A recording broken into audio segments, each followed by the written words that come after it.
In today's video, I'm going to teach you how to connect shapes with lines in Whimsical.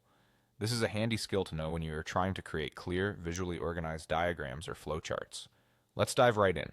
First, you'll want to head over to Whimsical's website. If you haven't logged into your account yet, simply go to the Whimsical login page. You'll find it helpful to do this on your computer for the best experience, but a tablet can also work in a pinch. Once you're there, look for the option to log in with Google. It's usually a big, familiar button that will save you the trouble of entering additional login credentials if you're already signed into your Google account.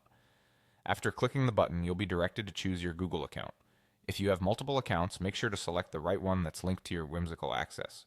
This is a straightforward process. Just a quick click and in no time, you'll be taken to your Whimsical dashboard. Once you're logged in, it's time to open your project.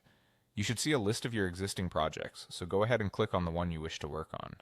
Alternatively, if this is a brand new project you're starting, you can create a fresh canvas to work on.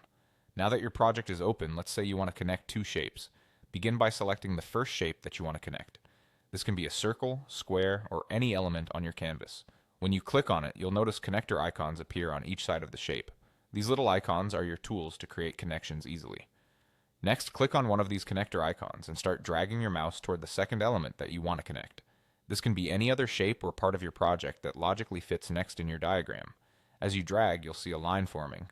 Release the mouse button when you hover over the next element. This will complete the connection. If you've done everything correctly, you should now have a clear line connecting your selected shapes. And there you have it. A neat, easy way to link elements together within your Whimsical project, visually organizing your thoughts or workflow. Don't forget, if the placement of your shapes or lines doesn't look quite right, you can always click and drag them around to adjust their position. This flexibility makes Whimsical a user-friendly tool for producing professional diagrams with ease. Experiment with different layouts and connections until you get the look you're going for. Thanks for following along, and I hope you found this tutorial helpful for your project planning needs.